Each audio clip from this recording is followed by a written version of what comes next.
আমি বেড়াইতে যাইতেছিলাম আমার দুলাভাইয়ের সাথে। তো তখন আমারে মানে কতগুলো আমি ফুচকা খাইতে নামছি, যে ফুচকা খাবো এখন, যে রিক্সা থেকে নামছি।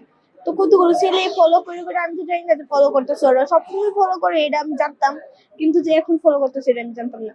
নাসিম, ফয়সাল, সোনালী, মাসুম। তো আইসাই মানে আমার দুলাভাইরে কি মানে হাতে কি পড়ছে আর মুখে কি গন্ধ, আল্লাহ! মানে আমার দুলাভাইরে অনেক মারছে, আর আমি ফিরিতে গেছি আমারে মানে আমারে এক থাপ্পড় দিয়ে আমার উন্না টান দিয়ে নিয়া এক থাপ্পড় দিয়ে মাটিতে ফেলাইছে। হাতের মধ্যে কি জানি একটা পড়ছিল, ওই দিতে মানে মারছে, আমার থাপ্পড় মারছে। তো মারামারি শেষে মানে আমার অনেক মারছে, মানে উন্না নিয়ে আমার জঙ্গল বলতেছে আয় তোর জঙ্গলে নিয়ে যাবো, তোর রেপ করবো। আমি নিজের জীবন বাঁচাইতে অনেক চেষ্টা করছি, মানে দৌড় দিছি। তো উন্না উন্না আমি উন্না মনে আমি কোন যাচ্ছে আমি নিজেও জানি না, কিন্তু আমার জীবন দৌড়েছি। তো একটা দোকানের সামনে এনে আমাদের দাঁড়া করে অনেক মারছে। আমার তল পেটে লাথি দিছে, আমার মুখটা সব মানে থাপড়াইতে থাপড়াইতে শেষ। হাত মানে কাঁচা কোঞ্চাতে বাড়িছে, এমন অবস্থা। মারার পরে আমি আর কিছু বলতে পারি না, কারণ আমি অজ্ঞান হয়ে গেছিলাম। আমি পরে হাসপাতালে আসছি, হাসপাতালে এসে স্যালাইন ট্যালাইন দিচ্ছি, স্যালাইন ইঞ্জেকশন দিছে, ওষুধ খাওয়াইছে। আমার মেয়ে নেত্রকোনা আদর্শ বালিকা বিদ্যালয়ে লেখাপড়া করে, 8ম শ্রেণীতে পড়ে। আরো 1 বছর আগে আমার এলাকার নাসিম নামে একটা বখাটে ছেলে আমার মেয়েকে ডিস্টার্ব করে। তখন মেয়ে স্কুলে আসতে পারে না, সে ডিস্টার্ব করে প্রেমের প্রস্তাব দেয়। আমার মেয়ে তার প্রেমের প্রত্যাখ্যান করে।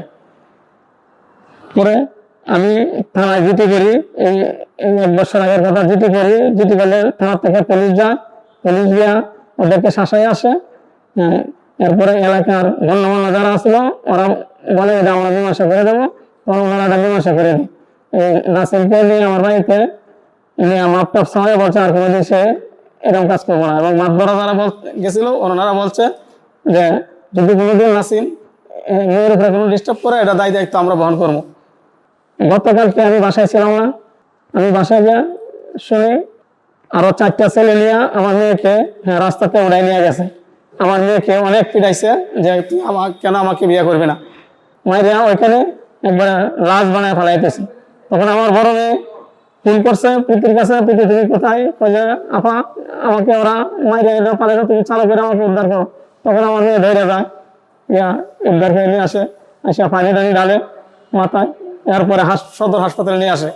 নেত্রকোনা পৌরসভাধীন পুকুরিয়া এলাকায় গতকাল 21/4/2025 তারিখ বিকেলবেলা 8ম শ্রেণীর এক ছাত্রী তার খালাতো ভগ্নিপতি সহ তাদের বাড়িতে যাওয়ার সময় পথিমধ্যে নাসিম সহ 4 জন বখাটে তাকে শ্লীলতাহানি করে এবং মারপিট করে, এরকম একটা অভিযোগ আমরা রাত্রেবেলা পাই। অভিযোগ পাওয়ার সাথে সাথে আমরা নেত্রকোনা সদর থানায় এই বিষয়টি নিয়মিত মামলা রুজু করি নারী শিশু আইনের 10 ধারা এবং তৎসহ পেনাল কোডের 323 এবং 506 ধারায়। এই মামলাটি রুজু হওয়ার পরপরই আমরা আসামিদের গ্রেপ্তার জন্য অভিযান পরিচালনা করি। আসামিদেরকে না পাওয়ায় গ্রেপ্তার করা সম্ভব হয় নাই। আসামি গ্রেপ্তারের জন্য আমাদের অভিযান অব্যাহত আছে। আমরা আশা করছি দ্রুততম সময়ের মধ্যে আসামিদেরকে গ্রেপ্তার করে আমরা আইনের আওতায় আনতে পারবো।